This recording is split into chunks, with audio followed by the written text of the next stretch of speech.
What's up, y'all? It's your boy 80 IQ coming at you with an educational chess video. Believe it or not, yes, an 80 IQ guy is going to provide you with an educational, instructional chess video. I know, sounds like a conundrum. Sounds like a, what is it? What do they call that? An oxymoron?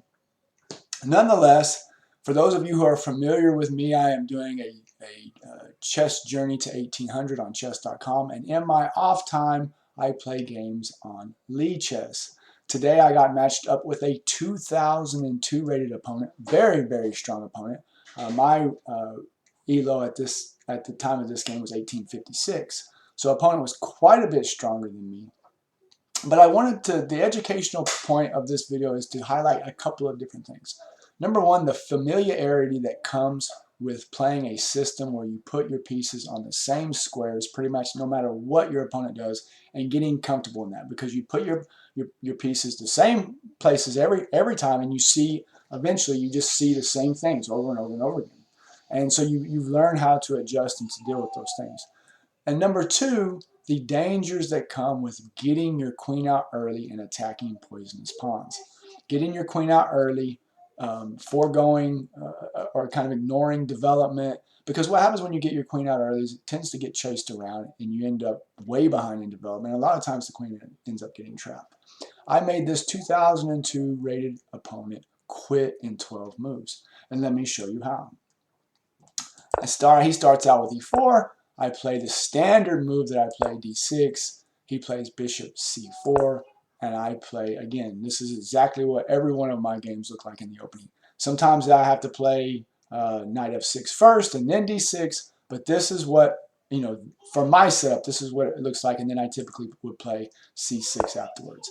He covers up, he protects his e4 pawn by playing d3, pawn d3, and I just go ahead and spike the center. Typically on the third move, I would play c6. 98% of the time, I would play c6.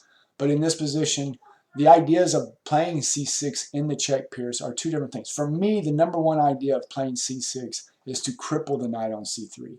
Absolutely cripples that knight.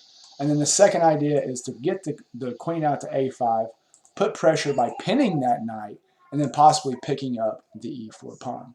But if you see, number one, the knight's not on c3, and the pawn is being defended by, the e4 pawn is being defended by the d3 pawn.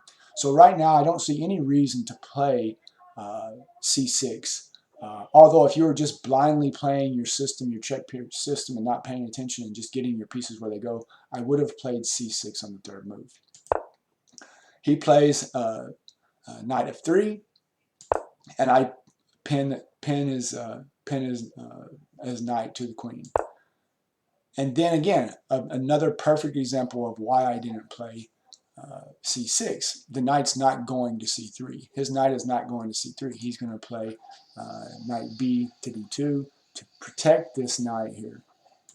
And then right here, look, this is, if you follow my channel, I've got over 104 episodes at this point, and half of them are with black pieces. This is exactly what I see continuously. The only difference might be is, again, the pawn would be on c6. Other than that, this is exactly what I see. I'm ready to castle, play knight b to d7, and just begin my attack.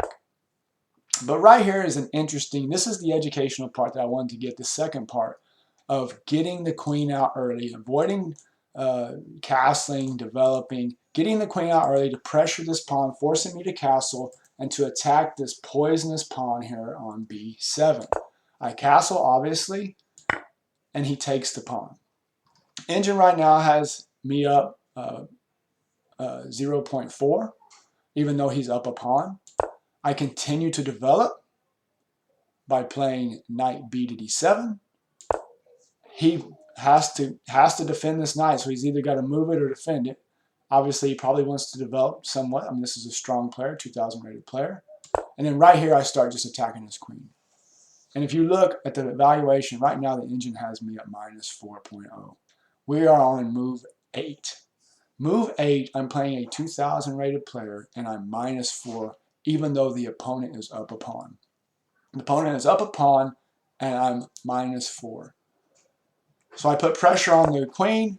He moves, and what do I do on move 9? Boom, hit the queen again. And look, notice what the engine's recommended opponent do. The engine's recommending here on move 9 him just sack his queen.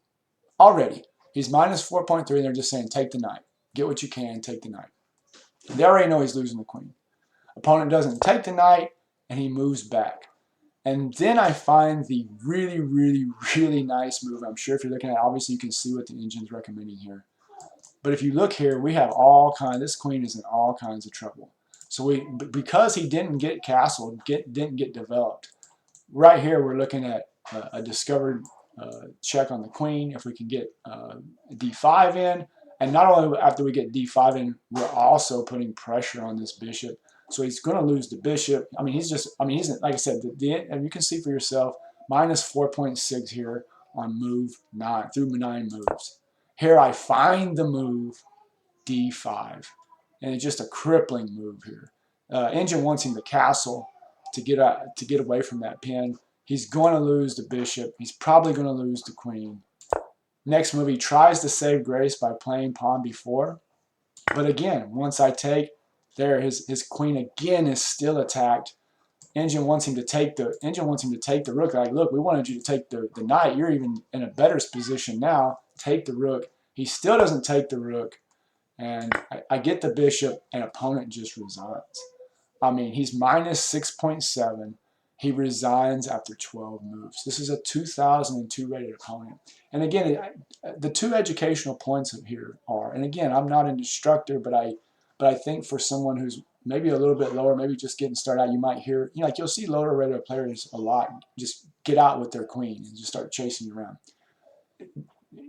The higher up you get, the more you realize. And I know I play a check pierce, which does get the queen out pretty early, but it immediately gets the queen back to c7 and pretty safe. Not very often. The only time I get in trouble with my queen out early is doing what this opponent just did, was attacking that pawn, particularly if they play pawn a3 and they have the knight on c3. You're in trouble. You lose your queen. If they play, if the pawn, and this is another instructional thing, if my queen was here on b6, I took the pawn on b2, and he had already played a3, and the knight was on c3. I lost my queen.